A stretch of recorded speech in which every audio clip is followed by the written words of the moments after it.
പ്രിയപ്പെട്ടവരെ, ഈ ലോകത്ത് നമ്മളെ പരീക്ഷിക്കാൻ അള്ളാഹു ഉദ്ദേശിച്ചില്ലായിരുന്നെങ്കിൽ നമ്മളെ പടയ്ക്കുന്നതോടൊപ്പം തന്നെ അള്ളാഹു താല ഇബിലീസിനെ പടയ്ക്കുമായിരുന്നു. ഇബിലീസിനെ പടച്ചത് അള്ളാഹ് അല്ല എന്ന് വിശ്വസിക്കുന്ന ആളുകൾക്ക് തീർച്ചയായിട്ടും ഈ പരീക്ഷണത്തെ ചോദ്യം ചെയ്യാം.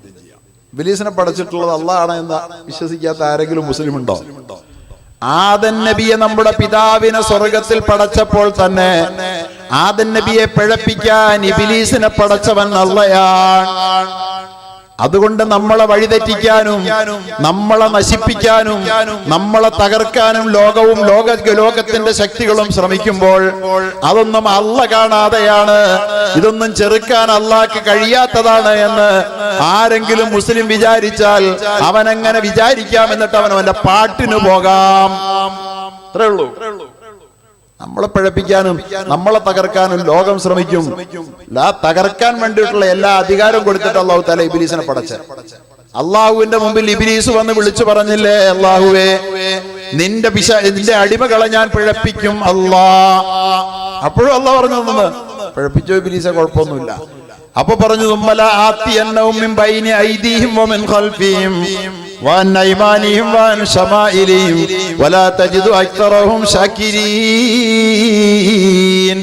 അള്ളാഹ് അവരുടെ മുമ്പിൽ കൂടെ ഞാൻ ചെല്ലും, അവരുടെ പുറകിൽ കൂടെ ചെല്ലും, വലത്തോടെ ചെല്ലും, ഇടത്തോടെ ചെല്ലും. അവരിൽ അധിക പേരത്തെയും നിനക്ക് നന്ദി ചെയ്യുന്നവരായി കാണാൻ ഞാൻ അനുവദിക്കുകയില്ല പടച്ചവനെ എന്ന് പറഞ്ഞപ്പോൾ അള്ളാഹു തആല പറഞ്ഞു, അതും സമ്മതിച്ചു എന്ന് അള്ളാഹു തആല പറഞ്ഞു. അപ്പൊ എന്റെ പ്രിയപ്പെട്ട സഹോദരന്മാരെ, ഇബ്ലീസിനെ പടച്ചുകൊണ്ട് നമ്മുടെ ജീവിതത്തിന് പരീക്ഷണം വെച്ച അള്ളാഹ്, ആ ഇബ്ലീസിന്റെ ശക്തികൾ ഈ ലോകത്ത് നിലനിൽക്കുന്നിടത്തോളം കാലം നമ്മെ തകർക്കാൻ, നമ്മെ പിഴപ്പിക്കാൻ, നമ്മെ ശശിപ്പിക്കാൻ ഇബ്ലീസിയൻ ശക്തികൾ ശ്രമിക്കും. ലോകത്ത് ഇസ്ലാം അനുഭവിച്ചുകൊണ്ടിരിക്കുന്ന പ്രശ്നം ഇബ്ലീസിയൻ ശക്തികളുടേതാണ്, അല്ലാതെ വേറെ ആരുടെ അല്ല.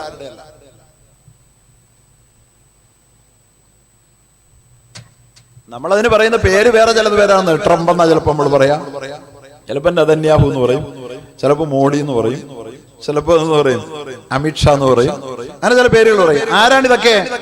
ഇബ്ലീസിയൻ ശക്തികളാണ്. ഇസ്ലാമിന്റെ എതിർദിശയിൽ നിലയുറപ്പിച്ചിരിക്കുന്ന ശക്തികൾ ആദമിന്റെ എതിർദിശയിൽ നിലയുറപ്പിച്ച അതേ ശക്തി തന്നെയാണ്. ആ ശക്തിയുടെ പേരാണ് ഇബ്ലീസ്. ഇബ്ലീസിന്റെ പ്രവർത്തനം സ്വർഗത്തിൽ ആരംഭിച്ചെങ്കിൽ ഈ ലോകത്ത് മനുഷ്യൻ വന്നിറങ്ങിയ അന്നു മുതൽ ഇബ്ലീസും അവന്റെ അനുയായികളും ഈ മനുഷ്യരാശിയെ വഴിപിഴപ്പിക്കാൻ വേണ്ടി കിണഞ്ഞ് ശ്രമിച്ചുകൊണ്ടിരിക്കുകയാണെങ്കിൽ എന്റെ പ്രിയപ്പെട്ടവരെ, ഇബ്ലീസ് പണി നിർത്തുമെന്ന് ഖുർആൻ പറഞ്ഞിട്ടില്ല, ഇബ്ലീസ് പണി നിർത്തുമെന്ന് ഹദീസ് പഠിപ്പിച്ചിട്ടില്ല, പുണ്യ റസൂൽ നമ്മോട് പറഞ്ഞിട്ടില്ല.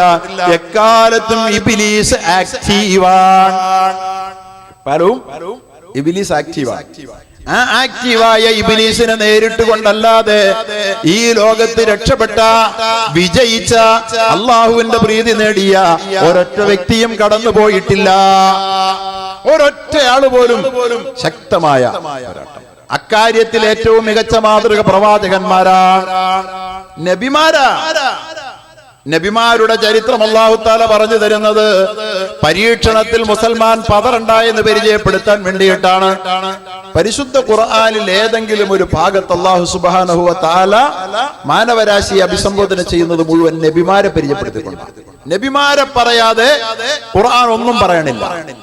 എന്തിനാ ഈ നബിമാരെ പറയണേ? നബിമാരുടെ ഏതെങ്കിലും ഒരു ചരിത്രത്തിൽ അവർ ഇങ്ങനെ സുഖകരമായി അവരുടെ ജീവിതം ആരംഭിച്ചു, വളരെ സന്തോഷകരമായി സുഭിക്ഷമായ ഒരു ജീവിതത്തിലൂടെ അവരിങ്ങനെ കടന്നുപോയി. അവസാനം അവര് വളരെ രാജകീയമായ നിലയിൽ അവർ മരിച്ചുപോയി എന്ന് പറയുന്ന ഏതെങ്കിലും ഒരു നോവൽ, ഏതെങ്കിലും ഒരു പ്രവാചകന്റെ കാര്യത്തിൽ എടുക്കാനുണ്ടോ? ഏത് നബിയുടെ കഥ പറയുന്നത് എന്തിനാ? ഏത് നബിയുടെ കഥ പറയുന്നതും എന്തിനാണ്?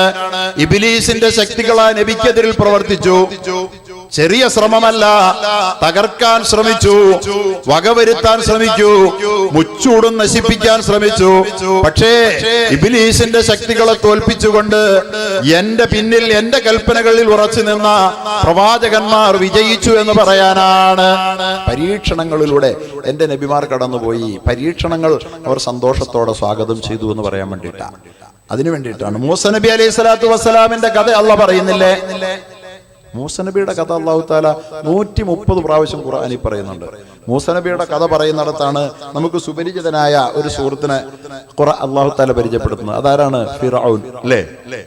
ഫിർഔൻ എന്ന് പറയുന്ന ഒരു സുഹൃത്തിനെ ഈസാ നബി അലൈഹി സ്വലാം, മൂസ അലൈഹി സ്വലാത്തു വസ്സലാമിന്റെ ഒരു പ്രതിയോഗി അല്ലാഹു തആല പരിചയപ്പെടുത്തുന്നുണ്ട്. എന്തിനാ അത് പറയുന്നതെന്നറിയാവോ? ഇന്ന് ഇസ്ലാമിൽ അന്ന് മൂസ നബിക്ക് ഫിർഔനുണ്ട്, അതിനു മുമ്പ് നൂഹ് നബിക്ക് നമ്രൂദുണ്ട്, അതിന് ഇബ്രാഹിം നബിക്ക് എതിരിൽ നമ്രൂദുണ്ട്, അതിനു മുമ്പ് നൂഹ് നബി അലൈഹി സ്വലാത്തു വസ്സലാമിന് എതിരിൽ പ്രമാണിമാരുണ്ട്, ഈസാ അലൈഹി സ്വലാത്തു വസ്സലാമിനെതിരിൽ ഇബ്ലീസിന്റെ പിണിയാളുകളുണ്ട്, മുഹമ്മദുർ റസൂലുള്ളാഹിക്കെതിരിലും എതിരാളിയുണ്ട് എന്ന് പരിചയപ്പെടുത്താൻ മാത്രമാണ്. ഇന്ത്യയിലെന്നല്ല, ലോകത്തെന്നല്ല, ഏറ്റവും വലിയ അധികാരത്തിന്റെ തലക്കനവും കാണിച്ച് ലോക പോലീസായി ചമഞ്ഞു നിൽക്കുന്നവന്റെ പേര് എന്തുവായിക്കൊള്ളട്ടെ, അവൻ ഈ ലോകത്ത് ഇല്ല എങ്കിൽ മുസൽമാന്റെ പരീക്ഷണം നടക്കില്ല. മുസൽമാന്റെ ഈമാന്റെ പരീക്ഷണം നടക്കണം ഇവിടെ. ഈ ലോകത്ത് ജീവിക്കുന്ന മുസൽമാൻ ആത്മാർത്ഥമായി അള്ളാഹുവിനെ അംഗീകരിച്ചാണോ അവന്റെ അനുഗ്രഹങ്ങളിലൂടെ കടന്നു പോകുന്നത് എന്ന് അള്ളാഹ്ക്ക് അറിയണം. അനുഗ്രഹം അല്ലാഹു തആല കൊടുക്കും. അനുഗ്രഹം കൊടുത്തിട്ട് നന്ദി ചെയ്യുന്നുണ്ടോ എന്ന് അല്ലാഹു തആല പരീക്ഷിക്കും. ആ അനുഗ്രഹത്തോട് നന്ദിയോടെ പ്രതികരിച്ചാൽ അല്ലാഹു അനുഗ്രഹത്തെ പെരുപ്പിച്ചു കൊടുക്കും. പരിശുദ്ധ ഖുർആൻ ലഇൻ ശകറതും ലഅസീദന്നകും വലഇൻ കഫർതും മിൻ അദാബി ലശദീദ്. അനുഗ്രഹം കൊടുത്താൽ നിങ്ങൾ അതിന്റെ അനുഗ്രഹത്തിന് നന്ദി ചെയ്താൽ എന്ത് ചെയ്യും? അല്ലാഹു അനുഗ്രഹം കൂട്ടിത്തരും.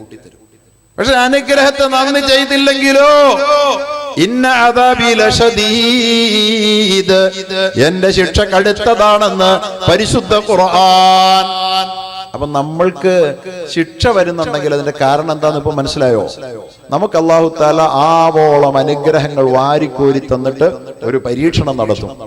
ആ പരീക്ഷണത്തിൽ, ആ അനുഗ്രഹം തന്നുള്ള പരീക്ഷണത്തിൽ അള്ളാഹുവിനോട് നമ്മൾ നന്ദി ചെയ്താൽ എന്തിനെന്നറിയാതെ ആ അനുഗ്രഹം വർദ്ധിപ്പിച്ചു തരാൻ വേണ്ടിയാണ്.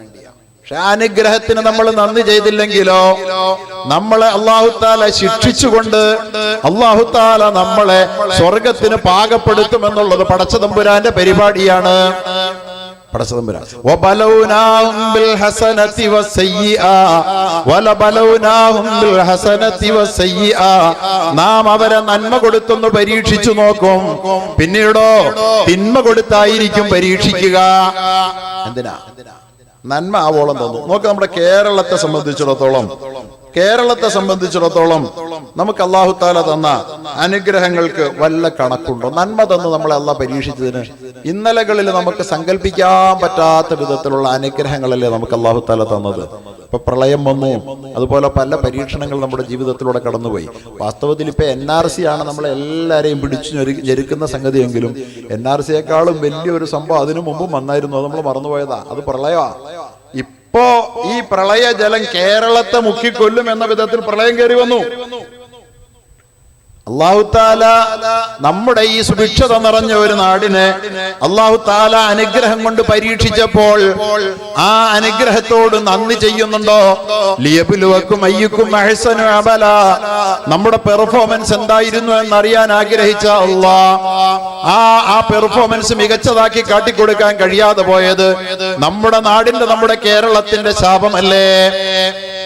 ശാപമല്ലേ? നല്ല നില കാണിച്ചു കൊടുക്കാൻ പറ്റിയോ? പരീക്ഷണത്തെ കുറിച്ച് അല്ലാഹ് പറയുന്നത് എന്താ?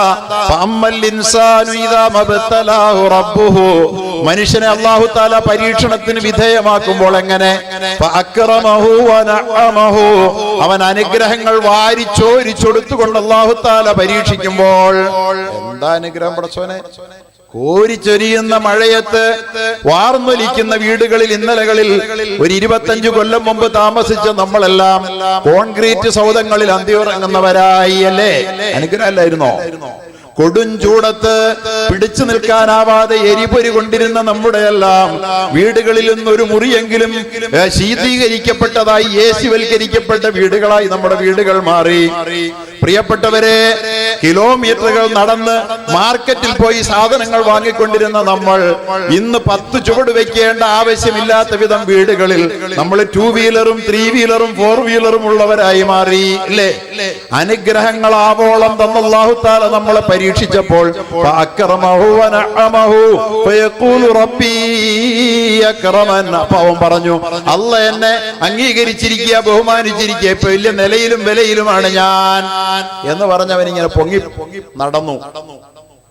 എന്നാൽ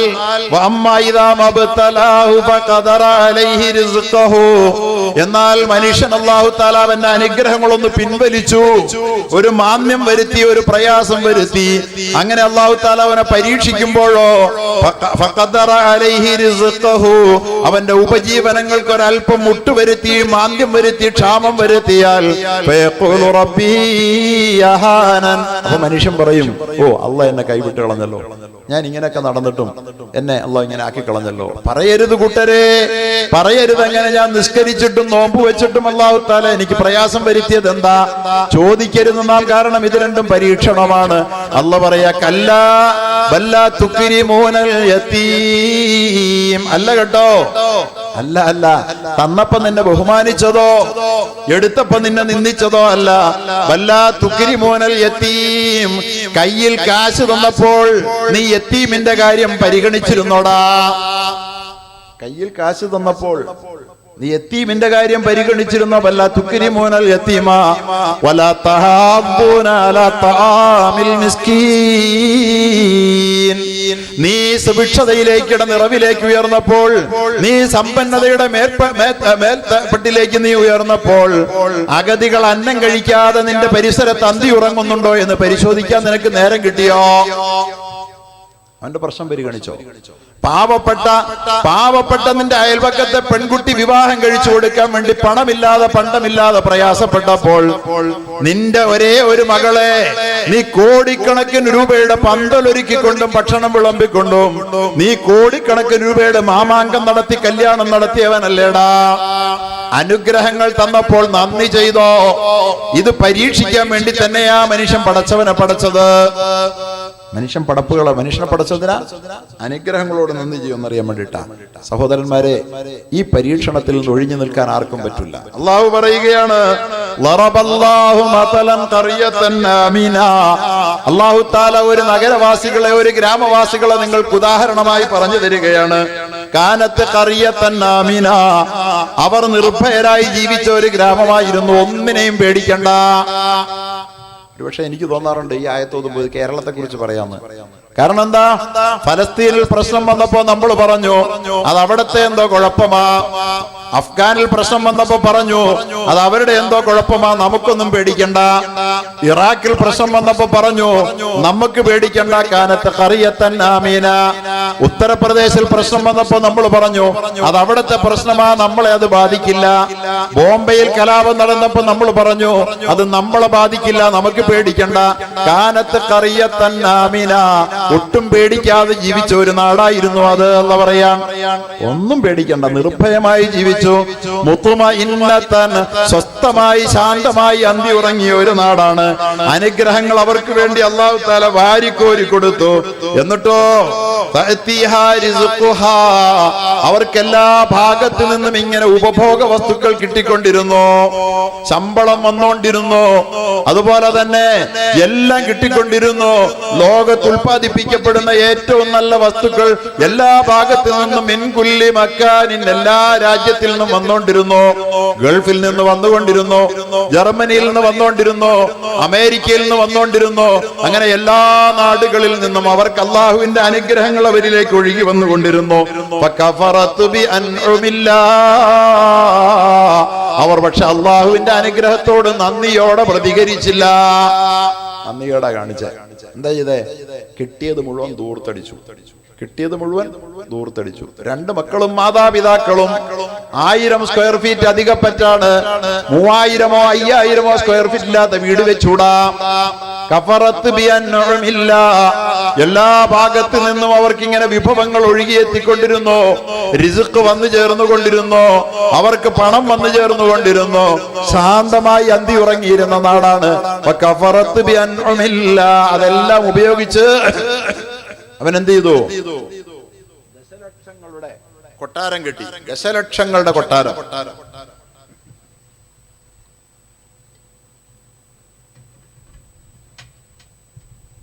ദശലക്ഷക്കണക്കിന് രൂപയുടെ വാഹനങ്ങൾ അവൻ വാങ്ങി. ദശലക്ഷങ്ങൾ മുടക്കി അവൻ കല്യാണം നടത്തി. അപ്പോൾ അവൻ ഒട്ടും പരിഗണിച്ചില്ല, തന്റെ പ്രയാസം അനുഭവിക്കുന്ന സഹോദരങ്ങളെ അവൻ ഒട്ടും പരിഗണിച്ചില്ല.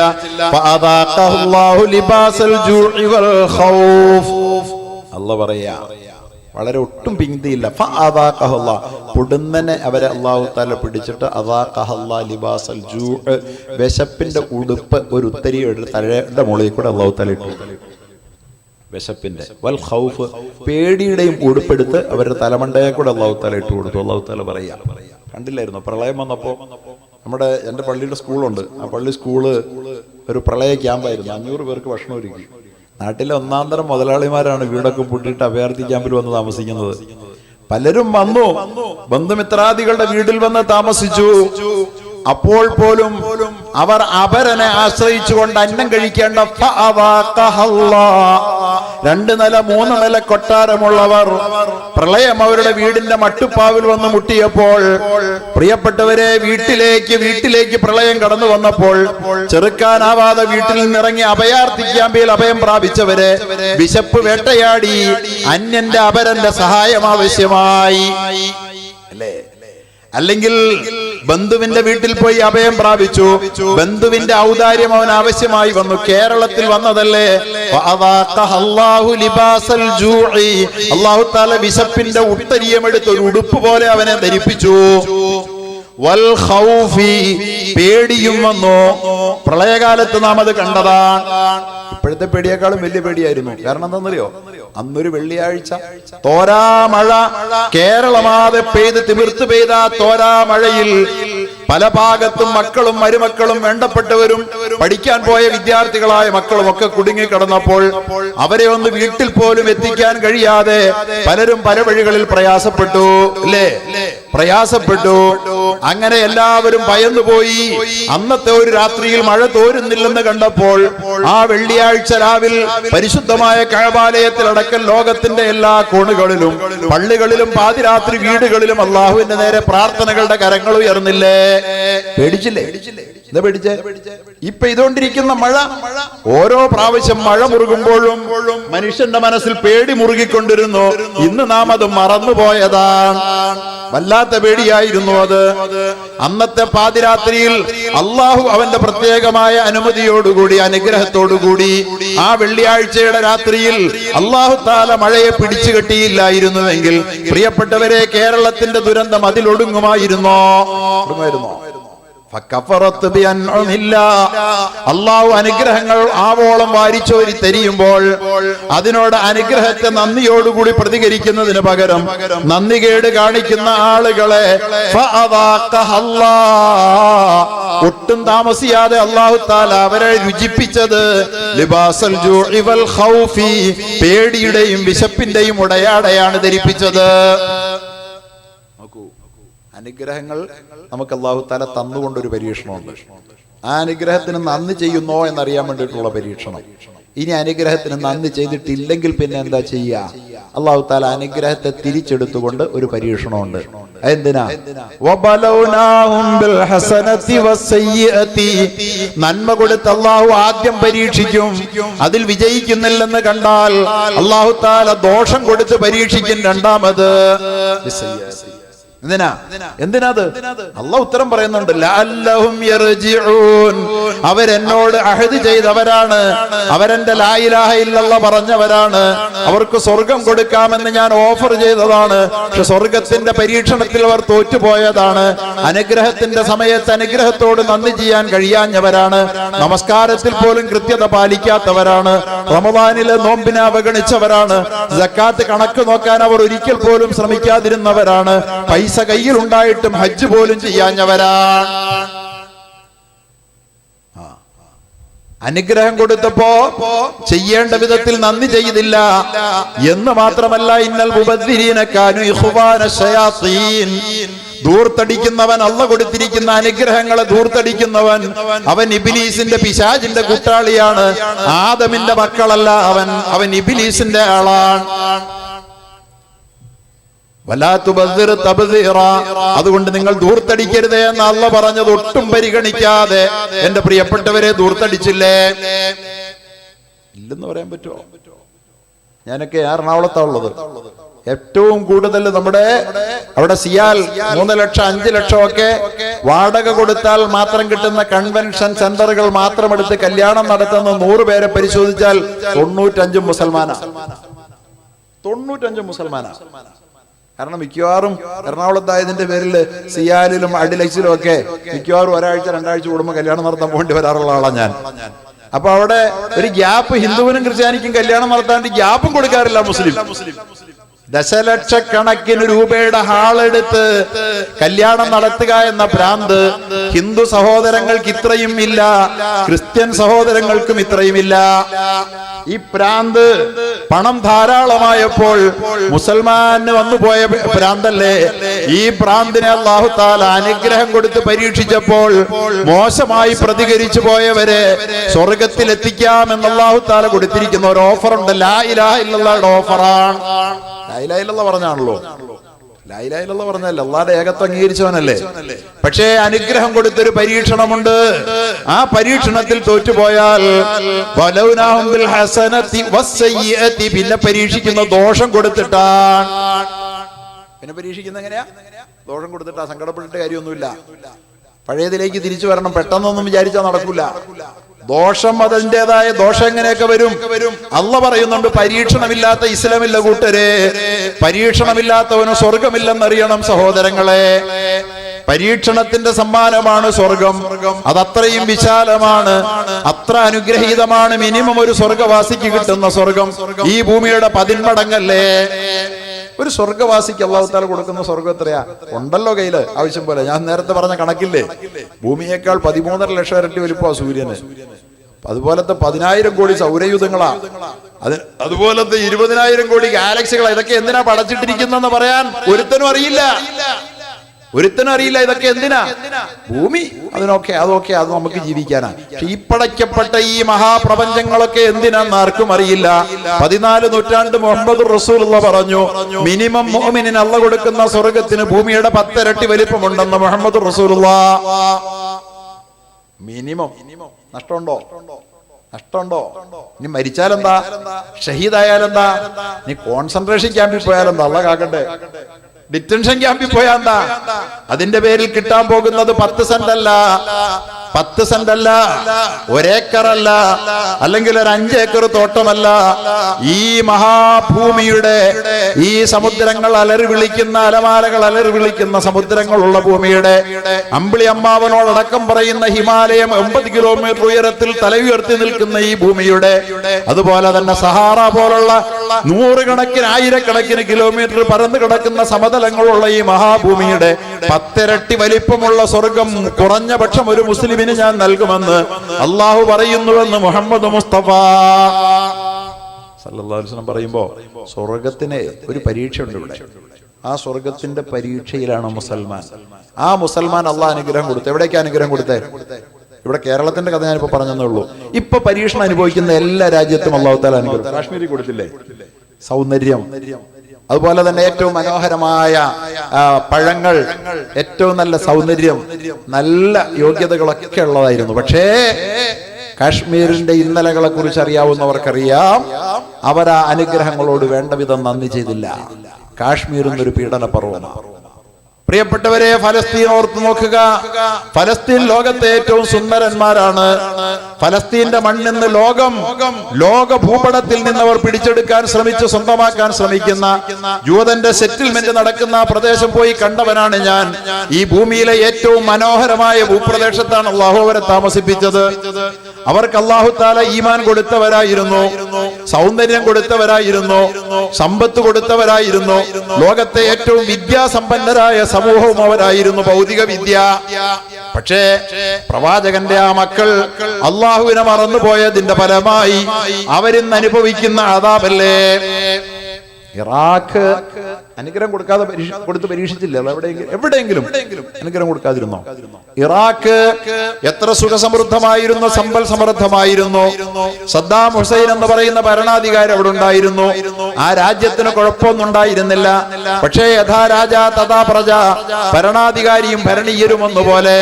അള്ളാഹു വേണ്ടെന്ന് പറഞ്ഞ നഹ്നു നത്റുകു ഹാദൽ കിതാബ്, ഈ ഖുർആനെ ഉയർത്തിപ്പിടിച്ചുകൊണ്ട് ഞാനിത് വലിച്ചെറിയുന്നു എന്ന് പ്രഖ്യാപിച്ച ഭരണാധികാരി സദ്ദാമിനൊരു കാലം അങ്ങനെ ഉണ്ടായിരുന്നു, അള്ളാഹ് പുറത്തു കൊടുക്കട്ടെ.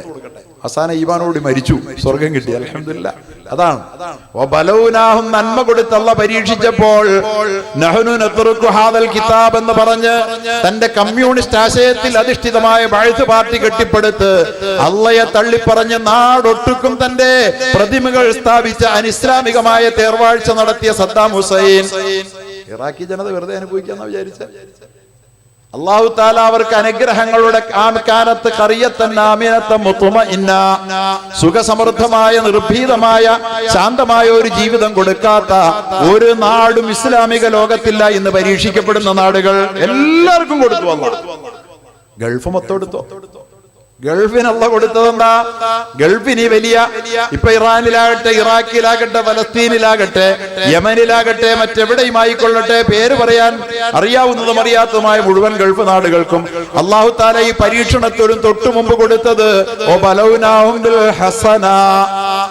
നന്മയുടെ പരീക്ഷണം, നന്മയുടെ സുഭിക്ഷതയുടെ പരീക്ഷണമാണ്. ലോകത്തിന്റെ നാനാ കോണുകളിൽ നിന്നും കേരളത്തിൽ നടക്കം മുസ്ലിം മാത്രമല്ല ഹിന്ദുവും ക്രിസ്ത്യാനിയുമെല്ലാം അറബികളുടെ അടിമ വേലക്കാരായി ഈ രാജ്യത്ത് നിന്ന് ഒഴുകിപ്പോയില്ലേ? എന്തുകൊണ്ട്? അള്ളാഹു അവർക്ക് അനുഗ്രഹം കൊടുത്തത് കൊണ്ട്. ആ അനുഗ്രഹം കൊടുത്ത നാടുകളാണ് ഇന്ന്, ആ അനുഗ്രഹം കൊടുത്ത നാടുകളാണ് ഇന്ന് നരകയാതന അനുഭവിക്കുന്നതല്ലേ? അല്ലേ സഹോദരന്മാരെ? അല്ലേ? അവർ അള്ളാഹുവിന്റെ ദീനനുസരിച്ച് ജീവിക്കാൻ ശ്രമിച്ചോ? അവർ അള്ളാഹുവിന്റെ ദീനനുസരിച്ച് ലോകത്തിന് നന്മ ചെയ്യാൻ ശ്രമിച്ചോ? അവർ കിട്ടിയ സുഖസൗകര്യാദികളുടെ പറുദീസകളിൽ അവരിങ്ങനെ മതിച്ചു പുളയ്ക്കുകയല്ലേ ചെയ്തത്? പ്രിയപ്പെട്ടവരെ, ഇന്ന് അവർക്ക് അടുത്ത പരീക്ഷണത്തിലാണ്. ഈ പരീക്ഷണം അവർക്ക് നഷ്ടമല്ല, ഈ പരീക്ഷണം അവർക്ക് ലാഭമാണ്. കാരണം അനുഗ്രഹത്തിന്റെ പരീക്ഷണത്തിൽ വിജയിക്കാൻ വിഷമമാണ്, ദോഷത്തിന്റെ പരീക്ഷണത്തിൽ വിജയിക്കാൻ എളുപ്പമാണ്. നന്മ കൊണ്ട് മുസ്ലിങ്ങളെ നിങ്ങളെ പരീക്ഷിക്കുമെന്നല്ല പറഞ്ഞു നിർത്തിയിരുന്നെങ്കിൽ നമുക്ക് സംശയം വരുമായിരുന്നു. പക്ഷേ അല്ല പറയുകയാ, ചീത്ത കൊണ്ട് നന്മ തന്നിട്ട് നിങ്ങൾ വിജയിച്ചില്ലെന്ന് കണ്ടാൽ ചീത്ത തന്ന് നിങ്ങളെ നാം പരീക്ഷിക്കും കേട്ടോ. സംശയം വേണ്ട. കേരളത്തിൽ, ഇന്ത്യയിലുള്ള മുസ്ലിമീങ്ങൾക്ക് അല്ലാഹു ഭയരഹിതമായ സന്തോഷമുള്ള ജീവിതത്തിന്റെ എല്ലാ സുഖ കാലാവസ്ഥയും തന്നു. പക്ഷെ നമുക്ക് അല്ലാഹു അവന്റെ ദീനോ ഒന്നും പ്രശ്നമല്ലായിരുന്നു. നേരത്തെ ഇവിടെ പറയുണ്ടായി നമ്മുടെ നേരെ വന്ന NRCക്ക് മുമ്പ് നമ്മുടെ മുമ്പ് ഒരുപാട് പ്രശ്നങ്ങൾ വന്നായിരുന്നല്ലോ. എന്തെങ്കിലും അന്ന് നമ്മൾ ഇളകിയോ? നമ്മൾ ചലിച്ചോ? നമ്മുടെ സുഖജീവിതത്തിന് ഒരു തടസ്സവും ഇല്ല എന്നുള്ളതിന്റെ പേരില് നമ്മുടെ ഈ രാജ്യത്ത് എന്തെല്ലാം പരിപാടികൾ നടത്തിക്കൊണ്ടുപോകും. നമ്മുടെ ബാബരി മസ്ജിദ് പൊളിച്ചു, അല്ലേ? നമ്മള് ഇതിനെതിരിൽ പ്രതിഷേധിക്കണമല്ലോ, ഉടനെ നമ്മൾ ഇറങ്ങി പാടുംപൊളി എടുക്കണമെന്ന് നമ്മൾ പറയുന്നില്ല. പക്ഷെ അത് തെറ്റാണെന്ന് പറയാൻ 25 കൊല്ലം നമ്മൾ മൗനത്തിന്റെ വാൽമീകത്തിൽ ഒളിച്ചു. എല്ലാം കോടതിയെ ഏൽപ്പിച്ചിട്ട് നമ്മള് ഒളിച്ച് വഴിമാറി നടന്നു. അവസാനം കോടതി കണ്ടു ഇവർക്കിതൊന്നും പ്രശ്നമല്ല എന്ന് വിധി പറഞ്ഞു. വിധി പറഞ്ഞപ്പോഴോ ഏറ്റവും ഹീനമായ വിധി, ഒരു നീതിക്കും ചേരാത്ത വിധി, ഒരു ലോജിക്കിനും ചേരാത്ത വിധി. എന്നിട്ടും നമ്മൾ ഇത് തെറ്റാണെന്ന് പറയാൻ പോലും കഴിയാതെ ജീവിത കൊതിയുമായി പേടിച്ച് മൗനത്തിന്റെ വാൽമീകത്തിൽ ഒളിച്ചു, അല്ലേ? ബാബരി മസ്ജിദിന്റെ വിധി പറഞ്ഞ് 3 ദിവസത്തേക്ക് കേരളത്തില് ഒരു ശബ്ദം പോലും മുസ്ലിമീങ്ങളുടെ നാക്കിയെന്ന് പുറത്തു വന്നില്ല. ഞാൻ ശ്രദ്ധിച്ചു. 2-3 ദിവസത്തേക്ക് മുസ്ലിം സംഘടനകൾ മിണ്ടില്ല. കാരണം എന്താ? വല്ലതും പറഞ്ഞാൽ വല്ലവർക്കും ഇഷ്ടപ്പെട്ടില്ലെങ്കിലോ കോടതി വിധിച്ചല്ലേ. അനീതി ആര് ചെയ്താലും അനീതിയാണെന്ന് പറയേണ്ട ബാധ്യതയുള്ള ഒരു സമുദായമല്ലേ നമ്മള്? ആര് ചെയ്താലും അനീതി എന്ന് പറയേണ്ടതില്ലേ? ആരക്രമം ചെയ്താലും അക്രമം എന്ന് പറയേണ്ടതില്ലേ? അപ്പൊ അത് അവിടെയല്ലേ ഇവിടെയല്ലേ എന്ന് പറഞ്ഞ് നമ്മൾ ഒളിച്ചു നടന്നില്ലേ? പ്രിയപ്പെട്ടവരെ, പരിശുദ്ധമായ ഇസ്ലാമിക ശരീഅത്തിന്റെ കടയ്ക്കൽ കത്തിവെക്കാൻ വേണ്ടിയിട്ടാണ് ഇവർ ശ്രമിക്കുന്നതെന്നതിന്റെ സൂചന സുഖകരമായി ജീവിച്ചപ്പോൾ നമുക്ക് മുമ്പിൽ പലവട്ടം അല്ലാഹ് കൊണ്ടുതന്നതല്ലേ? കൊണ്ടുതന്നില്ലേ? മുത്തലാഖിന്റെ നേരെ കൈവച്ചപ്പോൾ നമുക്ക് മനസ്സിലായില്ലേ? മുത്തലാഖിൽ നിന്ന് മുസ്ലിം പെണ്ണിനെ രക്ഷിക്കാനല്ലെന്ന് മനസ്സിലായതല്ലേ? നമ്മൾ മിണ്ടിയോ? വിധി വന്നപ്പോ മിണ്ടിയോ? തെറ്റാന്ന് പറഞ്ഞോ? ഈ ഇളക്കം നമ്മൾ കാട്ടിയോ? ഇതെന്തിനാണ്? സ്വന്തം ഭാര്യയെ വിവാഹം കഴിച്ചിട്ട് ഇന്ന് വരെ തന്റെ വീട്ടിലൊന്ന് ചേർത്ത് നിർത്താനോ ഒരു കരസ്പർശം നൽകാനോ തയ്യാറാകാത്ത ഒരു പ്രധാനമന്ത്രി മുസ്ലിം പെണ്ണിനെ രക്ഷിക്കാനാണ് മുത്തലാഖ് ബില്ല് കൊണ്ടുവന്നതെന്ന് പറഞ്ഞപ്പോൾ അത് വെറുതെ നമ്മൾ അന്ധമായി വിശ്വസിച്ചില്ലേ? നമ്മൾ മിണ്ടാതെ നടന്നില്ലേ? നമ്മളെ അല്ലാഹ് പരീക്ഷിക്കുകയായിരുന്നു. നമുക്ക് ആദർശബോധമുണ്ടോ? സത്യത്തിന് വേണ്ടി നാം നിൽക്കാൻ തയ്യാറുണ്ടോ? നീതിയുടെ പക്ഷത്ത് നാം നിലയുറപ്പിക്കുമോ? സഹോദരങ്ങളെ, എല്ലാം കഴിഞ്ഞപ്പോ വന്ന് അവസാനം നോട്ട് നിരോധിച്ചപ്പോ മുസ്ലിമിനെ മാത്രം ബാധിച്ചല്ലോ, നമ്മുടെ രാജ്യത്തെ ജനങ്ങളെ വെറുതെ കഷ്ടപ്പെടുത്തുകയല്ലായിരുന്നോ? ആയിരക്കണക്കിന് ദശലക്ഷക്കണക്കിന് ആളുകളെ ക്യൂവിൽ നിർത്തിയ പോലെ ഒരു പീഡനം വന്നപ്പോൾ അത് മുസ്ലിം പ്രശ്നമല്ലായിരുന്നു. പക്ഷെ മുസ്ലിമായ നമ്മൾ ആദ്യം പ്രതികരിക്കേണ്ടിയിരുന്നില്ലേ?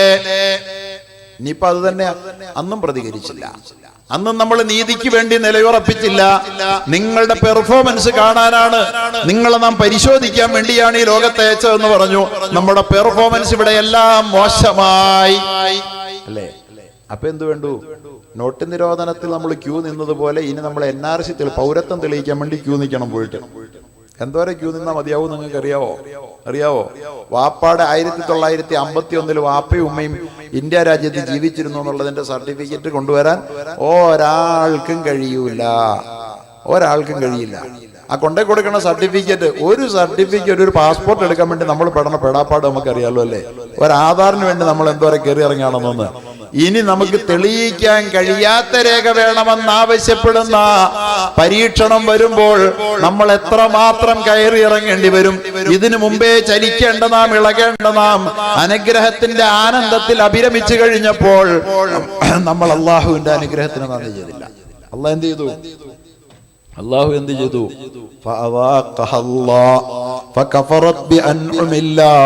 അള്ളാഹുവിന്റെ അനുഗ്രഹം അല്ലാഹു തആലയുടെ അനുഗ്രഹത്തോട് നന്ദി കേട് കാണിച്ചപ്പോൾ പേടിയുടെയും വിശപ്പിന്റെയും ഉടയാട അള്ളാഹു ധരിപ്പിച്ചെന്ന് പറഞ്ഞത് നമ്മൾ ഇന്ന് അനുഭവിക്കാം. പേടി